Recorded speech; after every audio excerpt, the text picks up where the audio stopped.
अस्सलाम वालेकुम viewers, welcome to daily success by K. इस वीडियो का टॉपिक होगा common intention and common object. तो जो जो चीज़ें हमने डिस्कस करनी है, सबसे पहले तो क्वेश्चन में ये क्वेश्चन मेरे ख्याल से एक ही या दो दफ़ा आया हुआ है।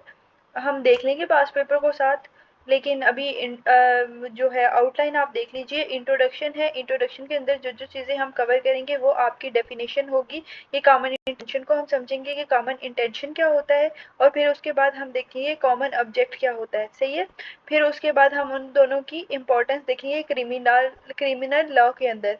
देन आपके पास सेकेंड आउटलाइन आएगी। अब हमने कॉमन इंटेंशन के अंदर भी वही चीज़ें कवर करनी है, और कॉमन ऑब्जेक्ट के अंदर भी हमने सबसे पहले डेफिनेशन देखनी है और उनका जो भी सेक्शन है वो देखेंगे।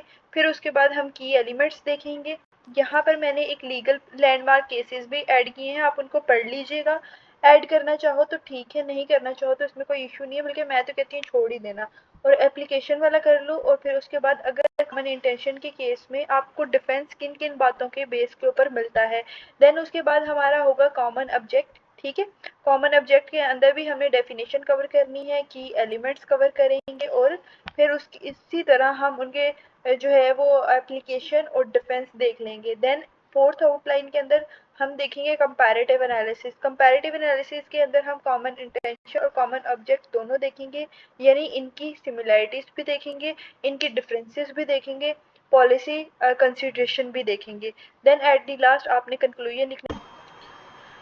कंक्लूजन एट दी एंड आपने कंक्लूजन लिखना है, और वो आपने अपनी मर्जी का लिखना है। अब बगैर वीडियो को देर किए हमने शुरू करना है कॉमन इंटेंशन के इंट्रोडक्शन से। कॉमन इंटेंशन क्या है? जब दो या दो से ज़्यादा लोग आपस में एक दूसरे के साथ प्लान बनाते हैं कि हमने इलीगल काम करना है कोई इकट्ठे, यानी दो या दो से लोग आपस में बैठे हैं और उन्होंने डिसाइड किया है कि हम फलानी दुकान पे जाके चोरी करेंगे या डकैती करेंगे, तो वो आपके पास कॉमन इंटेंशन में आ जाता है। कॉमन ऑब्जेक्ट, अब पर्पस क्या है दोनों का, कि हमने चोरी करनी है, या पर्पस क्या है, हमने किसी को मारना है। तो ये एक पर्पस है। तो पर्पस जो होता है वो कॉमन ऑब्जेक्ट, लॉ की जुबान में उसको ऑब्जेक्ट कहा जाता है, पर्पस को। ठीक है। कॉमन इंटेंशन क्या हो गया? प्लान किया है, किस चीज का प्लान किया है, का गोल क्या है, उनका पर्पस क्या है, वो आपके पास कॉमन ऑब्जेक्ट होता है। डिटेल के अंदर डेफिनेशन आप यहाँ से पढ़ लीजिएगा।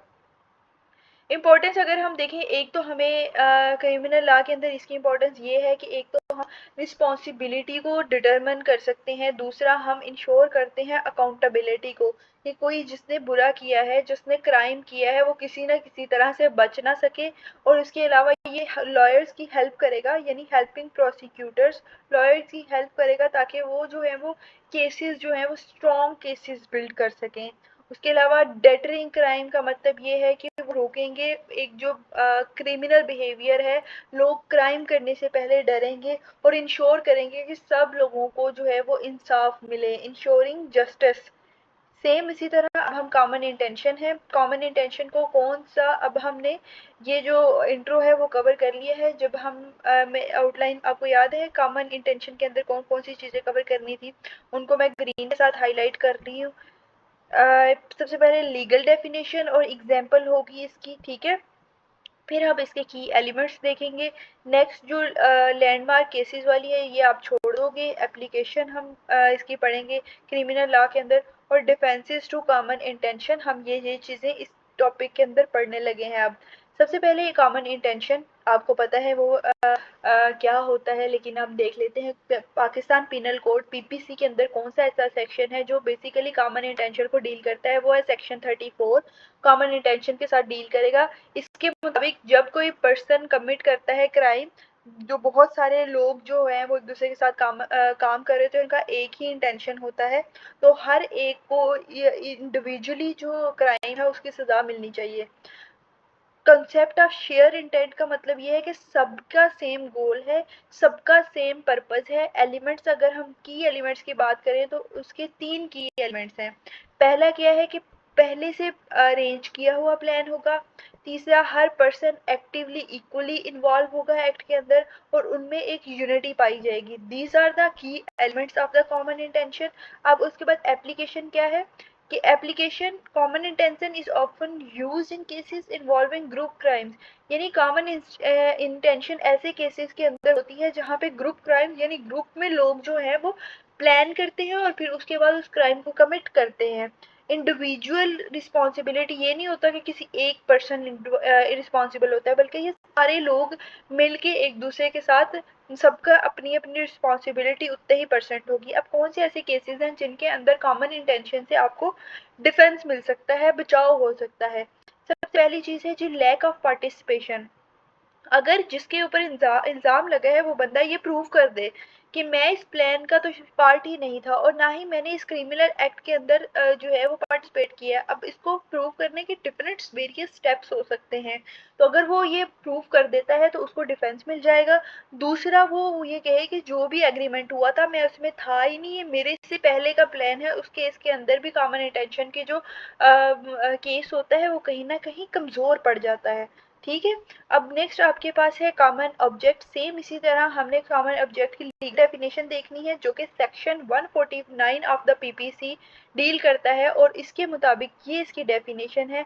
और आप इसको हाईलाइट किया है जो लिख लीजिए, याद कर लीजिए या फिर इसका स्क्रीनशॉट ले लीजिए, या नोट्स चाहिए होंगे तो वो पेड हैं, आप मेरे साथ कांटेक्ट करके वो नोट्स भी ले सकते हैं। तो अभी आपके स्क्रीनशॉट भी ले लीजिए। कॉन्सेप्ट ऑफ कॉमन पर्पस मतलब सबका सेम ही लीगल ऑब्जेक्टिव है और सब एक ही गोल है। अब अगर हम इसकी की एलिमेंट्स की बात करें, सबसे पहले एक तो अनलॉफुल असेंबली, यानी ग्रुप होगा लोगों का जो एक दूसरे के साथ आएंगे फॉर एनी इलीगल पर्पस। ठीक है। नंबर ऑफ पर्सन इन्वॉल्व जो है वो section 149 to be relevant, there must be at least 5 people involve in the unlawful assembly.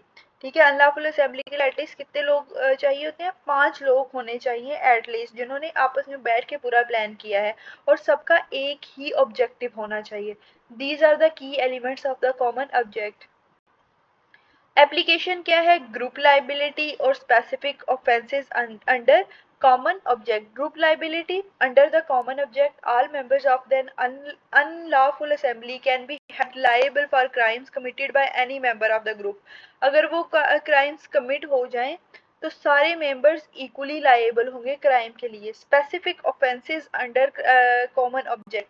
Common object applies to various crime जो है, for example if a group robs a bank with a shared goal. जिस तरह अगर एक group गया है और उसने बैंक लूटा है तो ग्रुप का हर बंदा ही उसके लिए रिस्पॉन्सिबल होगा कि जो उसने क्राइम कमिट किया है। अब हम देखते हैं डिफेंसेस। सबसे पहले आपको किन केस के अंदर if an accused can prove that they were not part of the unlawful assembly, तो फिर सेक्शन 149 के अंडर उसको कहीं ना कहीं रियायत मिल सकती है।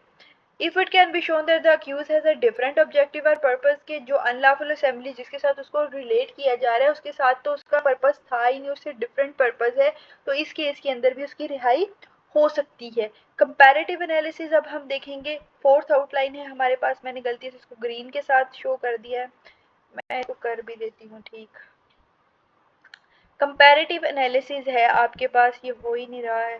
कंपैरेटिव एनालिसिस किस किस के दरमियान? कॉमन इंटेंशन के दरमियान और कॉमन ऑब्जेक्ट के दौरान।